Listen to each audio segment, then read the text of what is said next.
ఈ ఉదయకాల సమయం మన మీద తన కృపను కుమ్మరించి ఉన్నాడు. దేవునికి స్తోత్రం చెబుదామా? హల్లెలూయా. చిన్నపిల్లలందరిని బట్టి వందనాలు. బేబీని బట్టి, అంజలిని బట్టి, మహేశ్వరిని బట్టి, శృతిని బట్టి, ఇంకా కీర్తన మీరు మీ జీవిత కాలం అంతా ఏసే పాదాల దగ్గర గడపాలి. దేవుని స్తోత్రం కలగాలి. ఏదో ఇప్పుడు తల్లిదండ్రులు పిలిచినారు వచ్చిన అయితే సమూయేలు అనేటువంటి ఒక చంటి మరి పసికందును దేవుడు తన తల్లి ద్వారా మందిరాన్ని తీసుకొని వస్తాడు. మరి ఇప్పుడు నేను మందిరంలో దేవుడు ఉంచితే నువ్వు ఉంటావా? తల్లి ఉంచిపోతే ఉంటావా? ఉండలేవు. నీవు దేవుని దగ్గర ఇష్టంగా ఉంటేనే ఉండగలవు, అంతే కదా. చాలా మంది హాస్టల్లో వేసి వస్తారు పిల్లల్ని, వాళ్ళకి నచ్చితే ఆడు ఉంటారు, లేకపోతే వచ్చేస్తారు. అట్లా ఇప్పుడు మీరు ఎవరో ఒకరి ద్వారా దేవుని దగ్గరకు వచ్చినారు, ఇప్పుడు మీకు మీరు దేవుని దగ్గర సమర్పించుకోవాలి. హల్లెలూయా. ఎందుకు చెప్తున్నాను ఈ మాటలు మీకు గుర్తుంటే మీ జీవిత కాలం అంతా యేసయ్య దగ్గర నమ్మకంగా ఉంటారు. రేపు పెద్దగా పెళ్లిళ్ళు అయిపోయినా కానీ యేసయ్య ప్రేమలో మీరు దీవించబడతారు. దేవుని స్తోత్రం. హల్లెలూయా. ఒక డాక్టర్ రావాలి మన దగ్గరికి, ఆ డాక్టర్ గారు వస్తానన్నా రాలేదు ఇంకా, మరి సరే వస్తాడేమో. ఆదికాండం 2వ అధ్యాయం, దానికంటే ముందు నిర్గమకాండం 15వ అధ్యాయం 26వ వచనం చూసుకుందాం. ఈరోజు ఒక చక్కని విషయాన్ని మనం ధ్యానం చేయబోతున్నాం. నిర్గమకాండం 15వ అధ్యాయం 26వ వచనం. గౌరవ వందనాలు చెప్తున్నారా? వందనాలు చెప్పుకోండి. ప్రభు సమాధాన పాలన చేత మీ అందరినీ దీవించును గాక. ఆమేన్. నిర్గమకాండం 15వ అధ్యాయం 26వ వచనం.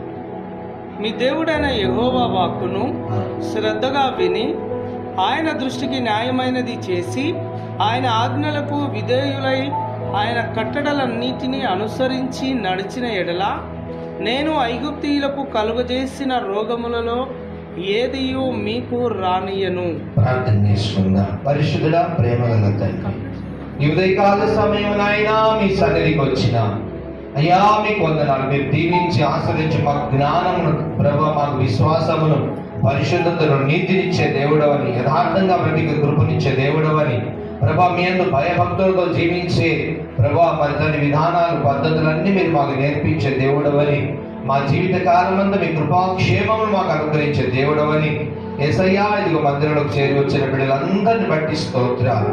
అయ్యా దీవించి ఆశీర్వదించండి. ఈ ఉదయకాల సమయం వాక్కును తన సీయోనులో నుండి మీ వాక్కును ప్రసారం చేసి ప్రతి హృదయాన్ని ఆశీర్వదించమని యేసు నామమున ప్రార్థిస్తున్నాను తండ్రి. ఆమేన్. ఆమేన్. హల్లెలూయా. హల్లెలూయా. దేవుడు ఇజ్రాయేలు ప్రజల పక్షముగా ఉన్న దేవుడు. అందరూ చెప్పండి, దేవుడు ఇజ్రాయేలు ప్రజల పక్షముగా ఉన్న దేవుడు. అదే దేవుడు ఈరోజు మన పక్షముగా కూడా ఉన్నాడు. చెప్పండి ఆ మాట కూడా చెప్పాలి. అదే దేవుడు మన పక్షముగా కూడా ఉన్నాడు.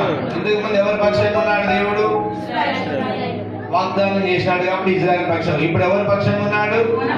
ఆయన నమ్ముకున్న వారి పక్షంగా కూడా ఆయన ఉన్నాడు. ఇజ్రాయేల్ ప్రజలకు దేవుడు చెప్తున్న మాట ఏంటంటే, ఐగుప్తీయులకు కలుగజేసిన ఏ రోగము మీకు రానివ్వను, నిన్ను స్వస్థపరచు యెహోవాను నేనే. ప్రారంభంలో నేనేమన్నాను? ఒక డాక్టర్ గారు మన దగ్గరికి రావాలి అని అన్నాను. ఆ డాక్టర్ గారు ఎవరో మనం చూస్తాం. దేవుని స్తోత్రం గారు. ఏ రోగము రానివ్వని దేవుడు మన దేవుడు. దేవుని స్తోత్రం గారు. ఈరోజు ప్రజలు ఎందుకు పరిగెత్తుతా ఉన్నారు హాస్పిటల్కి?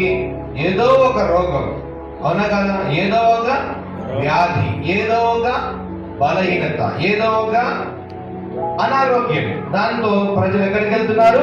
హాస్పిటల్ పరిగెత్తుతా ఉంటారు.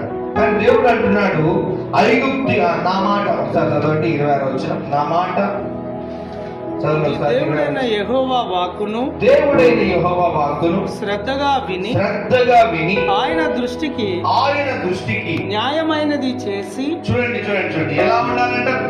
దేవుని దృష్టికి ఎలా ఉండాలంట? అందుకంటే ముందు ఆయన వాక్కును శ్రద్ధగా వినాలి. ఏం చేయాలి? ఆయన వాక్కును శ్రద్ధగా విని ఆయన ముందు న్యాయముగా ఉంటే ఏం చేస్తాడంట దేవుడు? ఆయన ఆజ్ఞకు విధేయులై, ఆయన ఆజ్ఞకు మనం ఎలా ఉండాలంట? విధేయులై ఆయన కట్టడలన్నిటినీ అనుసరించి నడిచిన ఎడల నేను ఐగుప్తీయులకు కలుగజేసిన రోగములలో కలుగజేసిన రోగములలో ఏదియు మీకు రానియను. ఏదియు మీకు రానియను. రోగము రానియను అన్నాడు. తర్వాత ఇంకేమన్నాడు? వచ్చినా ఏం చేస్తాడు? నిన్ను స్వస్థపరచు యెహోవాను నేనే అన్నాడు. ఎలా మంగమ్మ రాలేదు. దేవుని స్తోత్రం. అందరికి తెలవాలి, డాక్టరు ఎంత శక్తి కలిగిన డాక్టర్ మన డాక్టర్ అనేది తెలవాలి. దేవుని స్తోత్రం. మన దేవుడు ఎవరు తెలుసా? పరమ వైద్యుడు. ఏమంటున్నాడు ఒకసారి గుర్తుపెట్టుకోండి. ఇశ్రాయేలు దేవుడు ఏమంటున్నాడు? మీరు నా మాటలు, నా ఆజ్ఞలు, నా కట్టడలు, నా పద్ధతులు, నా విధులు కరెక్ట్ గా మీరు అనుసరిస్తే ఐగుప్తీయుల కంటే లోకంలో ప్రజలకు వస్తున్న రోగాలను చూసారా? బీపీ, షుగర్, థైరాయిడ్ అంట, హార్ట్ అటాక్ అంట, తర్వాత ఏదేదో వాళ్ళ బాధలు చెప్తే, అసలు ఒక్కొక్క హాస్పిటల్ దగ్గర చెప్తే వాళ్ళ బాధలు చెప్తే మనకి ఏడుపు వస్తుంది. వాళ్ళ బాధలు పెట్టి ఏ రోగాలు అవి? ఐగుప్తీయులకు కలిగేసిన రోగాలు లాంటి రోగాలు. ఏం చేస్తాడు దేవుడు? అవి మనకు రానిస్తాడా? రానివ్వడు. దేవుని స్తోత్రం కాక. ఒకవేళ వచ్చినా ఏమంటున్నాడు దేవుడు? నిన్ను స్వస్థపరచు యెహోవాను నేనే. హల్లెలూయా. చూద్దాం దేవుడు ఎలా స్వస్థపరిచాడు. ఆదికాండం 2వ అధ్యాయం 21వ వచనంలో మరి ఇక్కడ ఒక పెద్ద సర్జన్ గా ఉన్న దేవుడిని మనం చూస్తాం. సర్జన్ అంటే తెలుసా అమ్మా? డాక్టర్ని ఏమంటారు? ఆపరేషన్ చేసే వ్యక్తిని మంచి సర్జన్ అంట. సర్జన్ అంటే శస్త్ర వైద్యుడు అని అర్థం వస్తుంది. శస్త్ర వైద్యుడు, సర్జన్, మంచి డాక్టర్ అని చెప్తుంటా. అసలు మంచి డాక్టర్ చూడండి ఒకసారి. మన డాక్టర్ చూడండి ఎలా ఉన్నాడు. మన యేసయ్య, మన దేవుడు ఎంత గొప్ప డాక్టర్ చూడండి. 2వ అధ్యాయం 21-22 వచ్చిన. అప్పుడు ఆదాము సమస్త పశువులకును, ఆకాశ పక్షులకును, సమస్త భూజంతువులకును పేరులు పెట్టెను. అయినను ఆదామునకు సాటి అయిన సహాయము అతనికి లేకపోయెను. అప్పుడు దేవుడైన యెహోవా ఆదామునకు గాఢ నిద్ర కలుగజేసి అతడు నిద్రించినప్పుడు అతని ప్రక్కటెముకలలో ఒక దానిని తీసి ఆ చోటును మాంసముతో పూడ్చివేసెను. తరువాత దేవుడైన యెహోవా తాను ఆదాము నుండి తీసిన ప్రక్కటెముకను స్త్రీనిగా నిర్మించి ఆమెను ఆదాము వద్దకు తీసుకొని వచ్చాను. అప్పుడు ఆదాము ఇట్లనెను, నా ఎముకలలో ఒక ఎముక, నా మాంసములో మాంసము, ఇది నరునిలో నుండి తీయబడిన గనుక నారి అనబడును. ఆపరేషన్ చేసే ముందు ఏం చేస్తారమ్మా? డాక్టర్ ఏం చేస్తారు? ఆపరేషన్ చేసే ముందు ఏం చేస్తాడు? ఆదాము కూడా దేవుడు ఏం చేసినాడు? గాఢ నిద్ర కలుగజేసి పక్కటెముకలు అంట చేయి పెట్టి ఆ పక్కటెముకలో ఎముకను తీసినాడు. దేవుడి స్తోత్రం. ఆ ఎముకను తీసి మళ్ళీ ఏం చేస్తారు? ఆపరేషన్ చేసిన తర్వాత ఏం చేస్తారు? కుట్లేసేస్తారు. మళ్ళీ అతికేటట్టుగా దాన్ని సర్జరీ చేస్తారు. అది కూడా దేవుడు చేసినాడు. దేవుని స్తోత్రం కలుగా. ఆదాము యొక్క ఎముకను, శరీరం ఎముకను తీసిన తర్వాత అదంతా పూడ్చి వేసినాడు మాంసంతో. దేవుని స్తోత్రం కలుగా. తర్వాత ఆ ఎముక ద్వారా దేవుడు ఏం చేసినాడు? స్త్రీని, నారిని తయారు చేసినాడు. ఎవరామె? హవ్వ. హల్లెలూయా. మన దేవుడు సృష్టికర్త, సమస్తమును సృజించ శక్తి కలిగిన దేవుడై ఉన్నాడు. హల్లెలూయా. ఏదైనా చేయగలడు ఆయన. చాలా మంది ఈ రోజు వైద్యులు ఒక్కొక్క వైద్యుడి గురించి ఒక్కొక్క వివరణలు ఇచ్చి చెప్తా ఉంటారు. హాస్పిటల్ చుట్టూ తిరిగే వాళ్ళకి తెలుస్తుంది. ఎప్పుడైనా తిరిగినారు హాస్పిటల్ చుట్టూ? తిరిగినారా? ఆ స్పెషలిస్ట్ అంట, ఈ స్పెషలిస్ట్ అంట, ఆయన ఇదంట, ఈయన ఇదంట, ఆయన పెద్ద డాక్టర్ అంట, ఆయన వారానికి ఒకసారి వస్తాడంట. ఆయన వచ్చినంత వరకు ప్రజలు ఏం చేస్తూ ఉంటారు? ఎదురు చూస్తూ ఉంటారు. కానీ మన దేవుడు మనిషిని, ఆదాముకు ఏం కలుగజేసినాడు? మొట్టమొదట గాఢ నిద్ర కలుగజేసి ఏం చేసినాడు? అతని పక్కటెముకలోంచి ఎముకను తీసి స్త్రీని సృజించినాడు. దేవుని స్తోత్రం కనుక. మన దేవుడు ఏదైనా చేయగలడు. దేవుని స్తోత్రం. హల్లెలూయా. ఇక్కడ ఒక గొప్ప సర్జన్ కాదు కదా, ఒక క్రియేటర్ ని మనం చూస్తున్నాం. దేవుడు, మన దేవుడు ఒక క్రియేటర్ గా ఉన్నాడు. మత్తయి సువార్త 20వ అధ్యాయం 29వ వచనం నుంచి 34వ వచనం చదువుకుందాం. మత్తయి సువార్త 20వ అధ్యాయం 29వ వచనం నుంచి 34వ వచనం వరకు. దేవుడు, మనము దేవుని దగ్గర నుంచి ఆశీర్వాదాలు పొందుకోవడానికి మనం ఏ పద్ధతులు ఉపయోగించాలి ఈరోజు మనం తెలుసుకోబోతున్నాం. నీకు ఎలాంటి రోగమైనా బాగైపోతుంది, నీకు ఎలాంటి అనారోగ్యమైన బాగైపోతుంది. ఎందుకంటే ఆ దేవుడు చేస్తాడు. అయితే ఎక్కడ జరుగుతుంది, ఎలా చేస్తాడని మనకు తెలియదు. అక్కడికి వెళ్ళాలి. దేవుని స్తోత్రం కనుక గుర్తు పెట్టుకోండి. ICU అనేది చాలా మంది తెలుసు. బాగా సీరియస్ అయినప్పుడు ఎక్కడ వేస్తారు మనిషిని తీసుకుపోయి? ICU మన పరిశుద్ధ గ్రంథంలో ఉంది.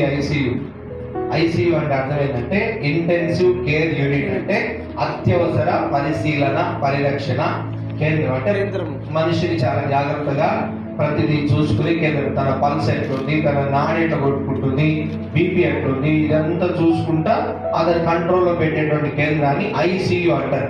మనకు కూడా ICU ఉంది. దేవుని స్తోత్రం కనుక మన దేవుడు మనకు ఒక ICU చెప్పినాడు, కానీ మనం ICUలోకి వెళ్ళడం లేదు.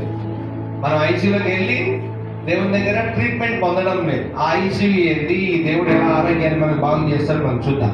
మత్తయి సువార్త 20:29-34 వరకు చదువుతున్నాం. వారు ఎరికో నుండి వెళ్ళుచుండగా బహు జన సమూహము ఆయన వెంట వెళ్ళెను. ఇదిగో త్రోవ ప్రక్కన కూర్చున్న 2 గుడ్డివారు యేసు ఆ మార్గమున వెళ్ళుచున్నాడని విని, ప్రభువా, దావీదు కుమారుడా, మమ్ము కరుణింపుమని కేకలు వేసిరి. ఊరకుండుడని జనులు వారిని గద్దించిరి గాని వారు, ప్రభువా, దావీదు కుమారుడా, మమ్ము కరుణింపుమని మరీ బిగ్గరగా కేక వేసిరి. యేసు నిలిచి వారిని పిలిచి, నేను మీకేమి చేయగోరుచున్నారని అడుగగా వారు, ప్రభువా, మా కన్నులు తెరవవలననిరి. కాబట్టి యేసు కనికరపడి వారి కన్నులు ముట్టెను. వెంటనే వారు దృష్టి పొంది ఆయన వెంట వెళ్ళిరి. గట్టిగా చెప్పండి. ప్రారంభం. మన డాక్టర్ ఎవరు ఇక్కడ? ఎలా కనబడుతున్నాడు? I specialist. దేవుని స్తోత్రం కనుక బుద్ధి వారికి కూడా చూపునిచ్చే శక్తి కలిగిన దేవుడు యేసు ప్రభువారు. హల్లెలూయా. పరమ వైద్యుడు కాదు మన యేసయ్య. వారికి ఏం లేదు, చూపు లేదు. వాళ్ళు గంభీరంగా దేవుడిని అడిగినారు. దావీదు కుమారుడా అని అడిగినప్పుడు యేసు ప్రభువారు వారి కన్నులను ముట్టినాడు. ఎలా కనబడుతున్నాడు యేసయ్య? ఇక్కడ మనకి ఒక స్పెషల్ ఐ స్పెషలిస్ట్ డాక్టర్ లాగా ఏం చేసినాడు? అలా కన్నులను ముట్టి చూపునిచ్చేసి.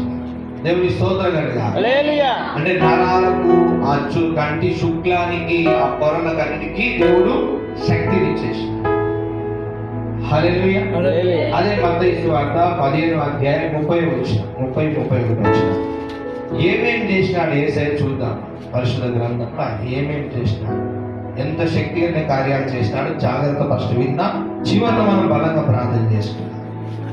15:30 బహు జన సమూహములు ఆయన యొద్దకు కుంటివారు, గ్రుడ్డివారు, మూగవారు, అంగహీనులు మొదలైన అనేకులను తీసుకొని వచ్చి ఆయన పాదముల యొద్ద పడవేసిరి. ఆయన వారిని స్వస్థపరచెను.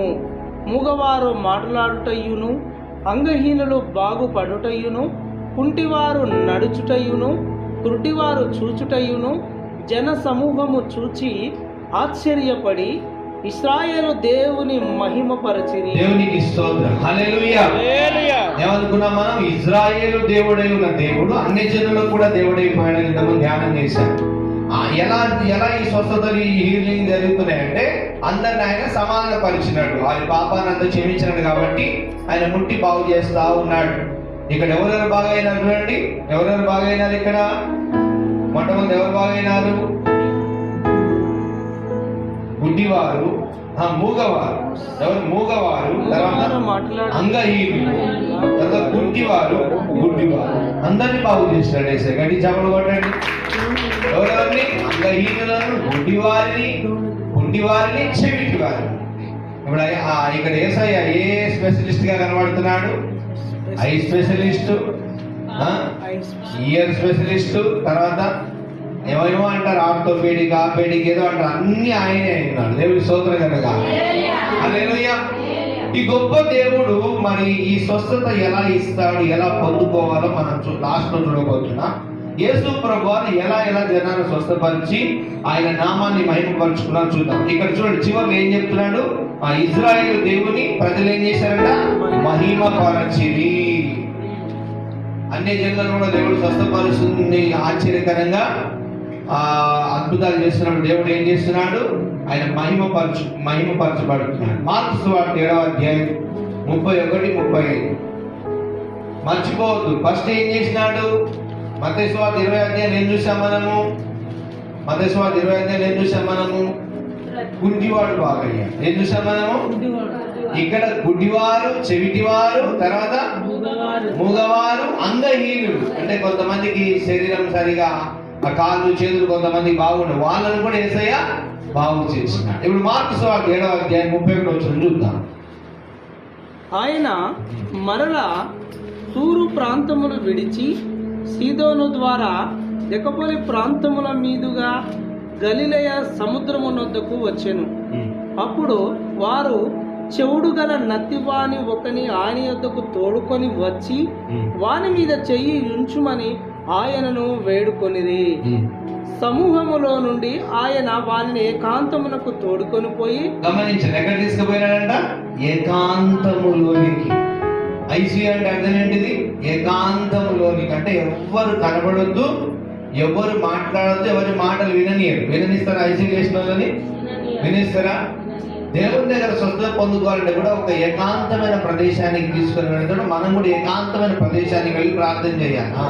ఏం చేసినాడు? ప్రజలందరి ముందు చేసినాడు, ఏకాంతం తీసుకెళ్ళి చేసినాడు.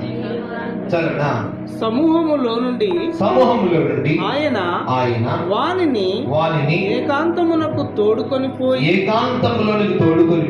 వాని చెవులలో తన వ్రేళ్లు పెట్టి ఉమ్మి వేసి వాని నాలుక ముట్టి ఆకాశము వైపు కన్నులెత్తి నిట్టూర్పు విడిచి ఎఫ్ఫతా అని వానితో చెప్పెను. ఆ మాటకు తెరవబడుమని అర్థము. అంతటా వాని చెవులు తెరవబడెను. దేవుని స్తోత్రం. యేసయ్య ఏం చేసినాడు? ఇక్కడ ఒక నత్తివాని, చెవిటివానికి వినే శక్తిని చేసినాడు. దేవుని స్తోత్రం కనుక ఏమి ఇచ్చినాడు? వినే శక్తిని. అంటే యేసయ్య ఏదైనా చేయగలరా? లేదా? చెవిటి వారిని బాగు చేయగలడు, తర్వాత గుడ్డి వారిని బాగు చేయగలడు, కుంటి వారిని బాగు చేయగలడు, నత్తి వారిని బాగు చేయగలడు, ఇంకా తర్వాత అంగహీనులను కూడా ఆయన తన శక్తిని ఇచ్చి బాగు చేయగలడని మనం చూస్తున్నాం. హల్లెలూయా. ఇంకా మనం ఆదికాండంలో ఏం చూసాము? ఆయన గాఢ నిద్ర కలగజేసి సర్జరీలు కూడా చేసేస్తాడు. దేవుని స్తోత్రం. నీ శరీరంలో ఏదైతే అనారోగ్యంలో దాన్ని తీసేస్తాడు, చూపిస్తాడు. నూతన హృదయం కూడా ఆయన మనకి ఇస్తాడు. అదే మత్తయి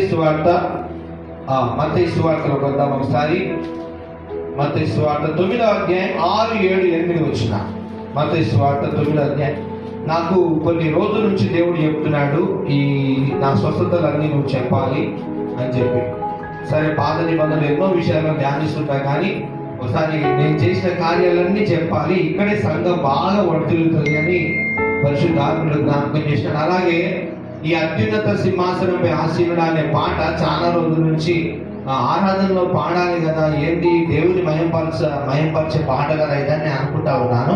దేవుని మహాకృపను బట్టి ఈ ఆదివారం ఆ పాట పాడి ప్రభునామాన్ని మహిమపరచుటకు పరిశుద్ధాత్ముడు కృప చూపినాడు. దేవుని స్తోత్రం కనుక ఆత్మ దేవుడు మనకి ఏం చేస్తున్నాడు? సహాయం చేస్తూ ఉంటాడు పరిశుద్ధాత్ముడు.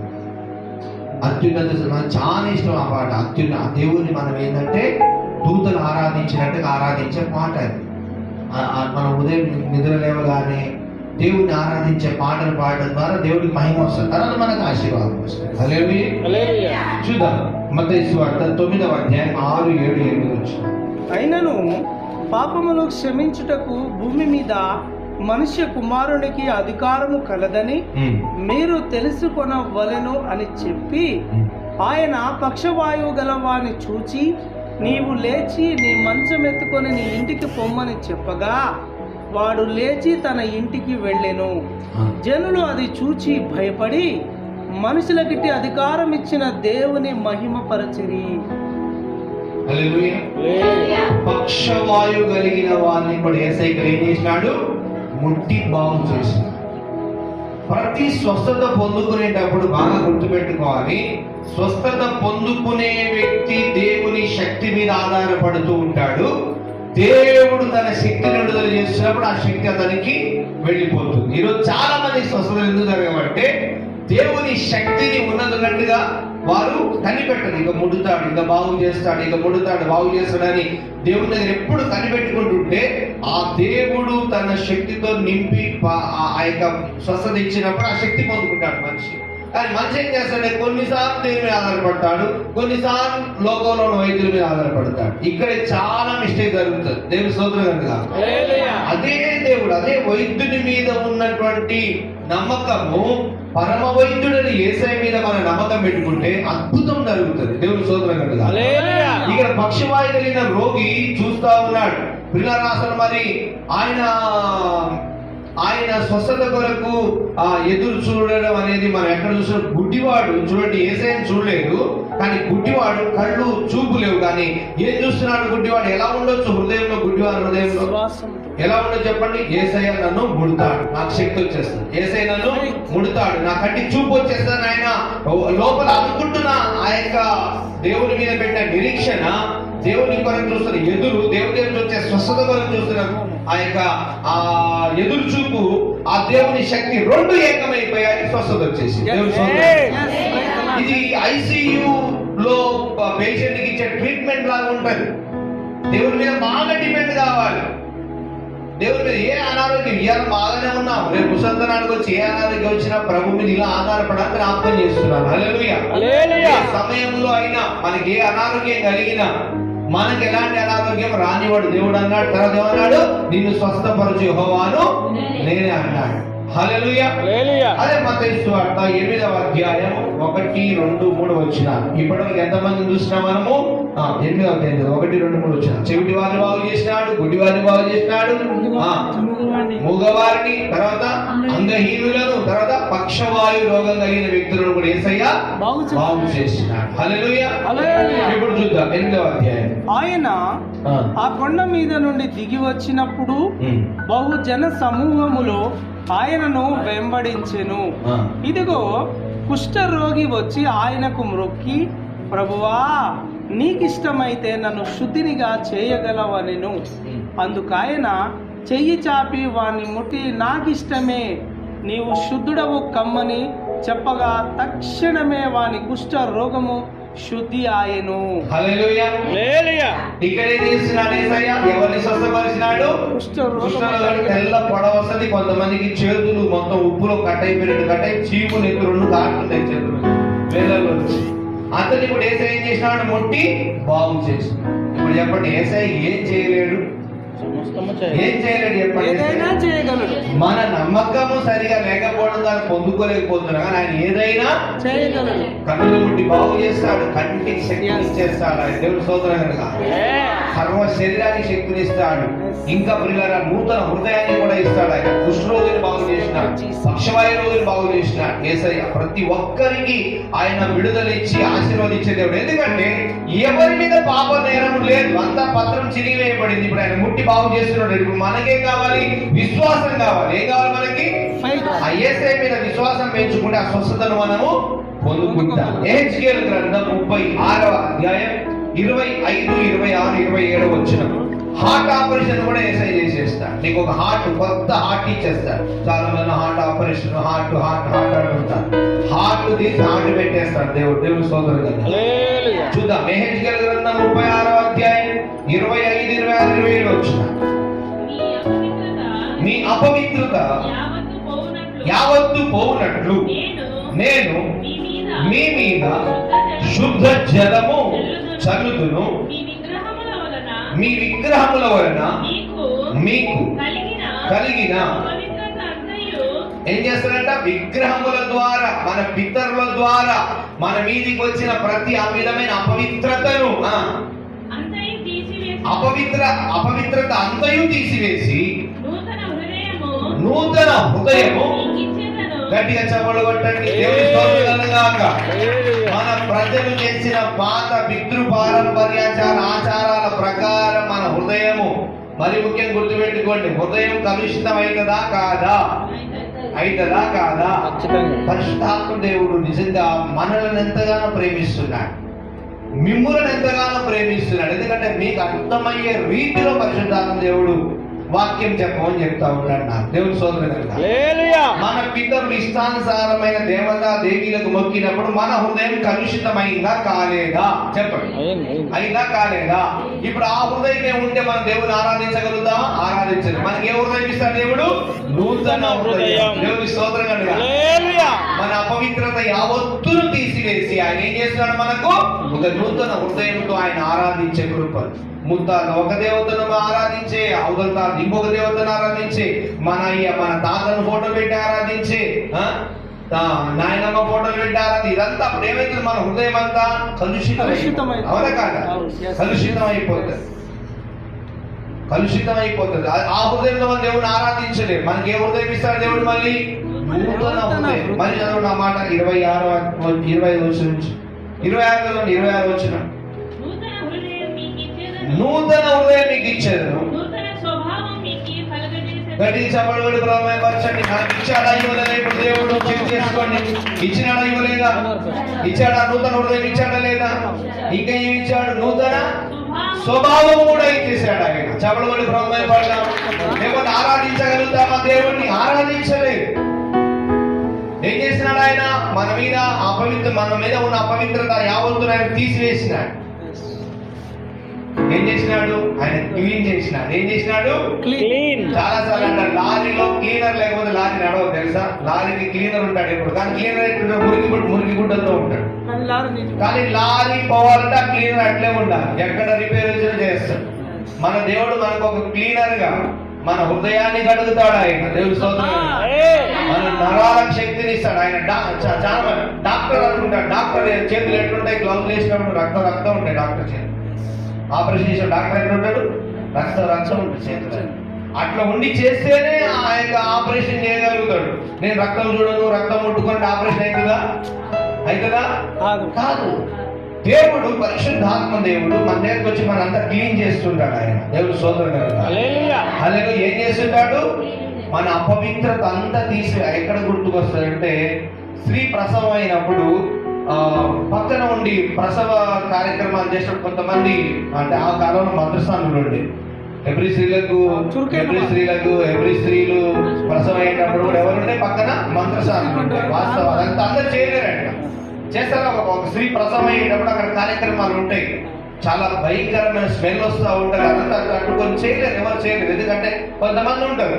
ఇప్పుడు ఆ మనిషి అక్కడ లేకపోతే ఆ ప్రసవం జరుగుతుందా? సడన్ గా బిడ్డ అడ్డుపడి చనిపోయే ప్రమాదం ఉంటుంది. ఎందుకంటే ఒక్కొక్కసారి కాలు బయటకు వచ్చేసి, ఒక చెయ్యి బయటకు వచ్చేస్తుందంట స్త్రీలు డెలివరీ అయ్యేటప్పుడు. అక్కడ అంతా జాగ్రత్తగా ఉండి చేసే ఒక వ్యక్తి ఉంటేనే ఆ యొక్క ప్రసవాన్ని చేయగలుగుతారు. లేకపోతే చేయలేదు. అవునా కదా? చేయలేదు. లేకపోతే ఏమైతుంది? అక్కడ చేసే వ్యక్తి లేకపోతే ఆ తల్లి బిడ్డలకు ప్రమాదం రావచ్చు కదా. అట్లనే సృష్టికర్త అయిన దేవుడు కూడా మనకు కావాల్సిన ప్రతీది చేయడానికి ఆయన సిద్ధంగా ఉంటాడు. హల్లెలూయా. మన అపవిత్రమైన మనసు తీసేస్తాడు ఆయన. దేవుడు స్తోత్రం కలుగును. అపవిత్రమైన మన మీద ఉన్న అపవిత్రతను తీసేస్తాడు. మన మలినమైన గుండెని తీసేసి ఏమిస్తాడు మనకు ఆయన? నూతన హృదయమును, నూతన స్వభావమును మనకి ఇచ్చేస్తాడు. అంటే మన నుంచి ఆయన తీసాడా లేదా? అది ఆత్మ ద్వారా జరుగుతుంది. చాలా మందికి అర్థం కాదు. ఆయన ఏదో వచ్చి డాక్టర్ లాగా చేపెట్టి ముట్టి కాదు. పరిశుద్ధ ఆత్మ దేవుడు మన మనసును కడుగుతా ఉంటాడు. దేవుడి స్తోత్రం కలుగును. ఎప్పుడైనా గమనించారా? నిజంగా ఆయన మన హృదయానికి నూతన ఆలోచనలు ఇస్తుంటాడు. అవునా కదా? నూతన తలంపులు ఇస్తూ ఉంటాడు. ఆ పాతలు ఏమైపోయాయి? పాతలన్నీ ఏటిలో కొట్టుకొని పోయినట్టుగా కనబడతాయి మనకి. దేవుడి స్తోత్రం కలుగును. పాత బుద్ధి, పాత ఆలోచన, పాత తలంపులను ఏమైతే మనలో నుంచి బయటికి వెళ్ళిపోయినట్టుగా ఒక నూతన ఆలోచన వచ్చినట్టుగా ఎవరు చేస్తున్నారు? పరమ వైద్యుడైన దేవుడు. దేవుడి స్తోత్రం కనుక లూకా సువార్త 14వ అధ్యాయం 2, 3, 4 వచనాలు చదువుకుందాం. ఆయన ఏదైనా మన జీవితంలో చేయగలడు. మనం ఎక్కువగా ఆయన మీద ఆధారపడాలి. ఇవన్నీ పొందుకోవాలి. ఎలా పొందుకోవాలి అంటే దానికి కూడా ఒక సూత్రం ఉంది, చూపిస్తాను ఈరోజు మీకు. ఈ ఆశీర్వాదాలన్నీ పొందుకోవాలి. లూకా 14 అధ్యాయం 2, 3, 4. అప్పుడు జలోదర రోగము గల ఒకడు ఆయన ఎదుట ఉండెను. యేసు విశ్రాంతి దినమున స్వస్థపరచుట న్యాయమా కాదా అని ధర్మశాస్త్రోపదేశకులను పరిసయ్యులను అడుగగా వారూరకుండిరి. అప్పుడు ఆయన వారిని చేరదీసి స్వస్థపరచి పంపివేసి, మీలో ఎవని గాడిద అయినను ఎద్దైనను గుంటలో పడిన ఎడల విశ్రాంతి దినమున దానిని పైకి తీయడా చాలు. అని ఇక్కడ ఏ రోగస్తుని బాగు చేశాడు యేసయ్య? జలోదర అంటే ఏంటి అని నేను ఒక సెర్చ్ చేసినాను బైబిల్లో. రక్తము నీరు శరీరంలో ఆగిపోయి నీరు గడ్డలాగా ఆగిపోయి అక్కడక్కడ గడ్డలాగా ఆగుతాయి చూసారు కొంతమంది శరీరంలో. గడ్డ నీటి గడ్డలు బుడగలాగా అక్కడక్కడ ఆగి ఉంటుంది చర్మంలో. ఇది కుష్టు రోగానికి దగ్గరలో ఉండే రోగం అంటే జలోదర రోగము. గడ్డలు అక్కడక్కడ నీరు గడ్డగట్టి ఉంటుందట. నీరు పొడుగల్లా గడ్డగట్టి చర్మంలో ఉంటే దాన్ని జలోదర రోగం అంటారు. అది బైబిల్లో ఎక్కడుందో కూడా చెప్పేసింది. జీపీటీ చాట్ ఎక్కడుందో కూడా జలోదర రోగం అంటే ఏంటిదని చూపించి పరిశుద్ధ గ్రంథాన్ని అడిగితే ఇచ్చేసింది రెఫరెన్స్. చాలా సౌకర్యాలు మనకు అర్థం ఇచ్చి ఉన్నాయి. అలాంటి రక్తము గడ్డలు కట్టి నీరు గడ్డలు కట్టి అక్కడక్కడ ఉబ్బిపోయి శరీరం అంతా ఆకారం పాడైన వ్యక్తులను కూడా యేసయ్య బాగు చేసే శక్తి కలిగిన వాడు. దేవుని స్తోత్రం కలుగుగా. హల్లెలూయా. ఇవన్నీ మరి స్వస్థత కొరకు ఎలా మనం పొందుకోవాలి? ఇప్పుడు ప్రజెంట్ అంటే మనం ఎక్కడున్నాడు, ఎక్కడ పోతే అవుతుందని మనం అనుకుంటాం. ఎక్కడికి పోదు. దేవుడు మనకు ఒక ఐసీయూ రూమ్ చూపిస్తున్నాడు. ఏంటిదని? ఐసీయూ లాంటి ఒక రూమ్. మత్తయి సువార్త 6వ అధ్యాయం 6వ వచనంలో ఈ ఐసీయూ రూమ్ ని మనం చూస్తాం. అక్కడికి వెళితే అన్ని ఆశీర్వాదాలు మనం పొందుకోవచ్చు. చాలా దీనంగా దేవుని దగ్గర మనం అడుగుతా ఉంటే ఏ ఆరోగ్యం కావాలని అడగాలి. నీ నడుముకు శక్తి కావాలా, నీ కండరాలకు శక్తి కావాలా, నరాలకా, నీకు నీ తలలో మెదడులో ఏదైనా నొప్పి ఉన్నదా, లేకపోతే కిడ్నీ ఫెయిల్ అని బాధపడుతున్నావా, లేకపోతే ఊపిరితిత్తుల బాధన ఏదన్నా, నీ హార్ట్ గురించి బాధపడుతున్నావా, అన్ని దేవుడు ఇవ్వగలుగుతారు. ఎక్కడ పోయి మనం పొందుకోవాలి చూద్దాం. మత్తయి సువార్త 6వ అధ్యాయం 6వ వచనం. నీవు ప్రార్థన చేయనప్పుడు నీ గదిలోనికి వెళ్ళి తలుపు వేసి రహస్యమందున్న నీ తండ్రికి ప్రార్థన చేయుము. అప్పుడు రహస్యమందు చూచు నీ తండ్రి నీకు ప్రతిఫలమిచ్చును. హల్లెలూయా. ఇంట్లోనికి వెళ్ళి ఈ లోకంలో ఉన్న ప్రజలు ఐసీయూని ఐసీయూని చేయకముందే దేవుడు ప్రార్థనా గదిలోకి వెళ్ళి ప్రార్థన చేయాలని చెప్పినాడు. ఐసీయూలో కూడా వెళ్ళిన పేషెంట్కి ఏం చేస్తారు? లోపలికి వెళ్తారు, డోర్ మూసేస్తారు. ఏం చేస్తారు? ఎవరిని రానియరు, ఏకాంతంగా ఉండాలి. ఆమె ఎవరు డిస్టర్బ్ చేయదు అంటుంటారు. నిజంగా నీకు స్వస్థత కావాలంటే నువ్వు ప్రార్థనలో ప్రభు దగ్గర అడగాలి. స్తోత్రం చెప్పండి. ఒక్కదానివే మోకాల మీద ఉండి కొన్ని గంటలు నీకు ఏ అనారోగ్యం ఉన్నదో దాని కొరకు నువ్వు దేవుని దగ్గర కూర్చొని అడిగితే ఐసీయూలో పేషెంట్కు స్వస్థత జరుగుతుందో జరుగుతుందో నాకు తెలియదు, కానీ కొంతమంది జరుగుతుంది, కొంతమంది జరగదు. కానీ ఈ రహస్యమందు చూచు తండ్రి నీకు నీ ప్రార్థన ఆలకించి నీకు స్వస్థత ఇచ్చేస్తాడు. దేవుని స్తోత్రం కనుక. ఇప్పుడు చెప్పండి, మనం ప్రార్థన చేయడానికి ఏం చేయాలి? దేవుని దగ్గరికి వెళ్ళి రహస్యంగా ప్రార్థన చేయాలి. దేవుని ఎవరు డిస్టర్బ్ చేయకూడదు. అర్ధరాత్రి లేవాలి, అడగాలి. బాధపడదు. అర్ధరాత్రి లేచి అడగాలి, ప్రభువా నాకు ఇదిగో ఈ అనారోగ్యం ఉంది, ఈ స్వస్థపరచాలి. దేవుని అడుగుతూనే ఉండాలి. ఆ డాక్టర్ చెప్పిన మాట పట్టుకొని మనం బాధపడుతుంటాం. అసలు డాక్టర్ ఇక్కడ ఉన్నాడు కదా, ఆయన దగ్గర కూర్చొని ధైర్యం పొందుకోవచ్చు కదా. దేవుని స్తోత్రం కాదు. చాలా సార్లు కొంతమంది మానసికంగా బాగుండలేరని ఈ మధ్య కాలంలో యోగాలని కొన్ని ఆధ్యాత్మిక కేంద్రాలను వెళుతూ ఉన్నారు. కానీ 147వ కీర్తన 3వ వచనంలో ఆయన గుండె చెదరిన వారిని బాగు చేయి దేవుడై ఉన్నాడు. దేవుని స్తోత్రం కనుక. గుండె చెదరిపోయి ఉంటారు కొంతమంది. చూడండి 147వ కీర్తన 3వ వచనం. గుండె చెదరిపోయిన వారు ఉంటారు. వారు ఏం చేస్తున్నారంట? వారిని బాగు చేయడానికి ఎక్కడెక్కడికి వెళ్తున్నారు? మానసికంగా. మీ దగ్గర యోగా కేంద్రాలు కొన్ని ఉన్నాయి.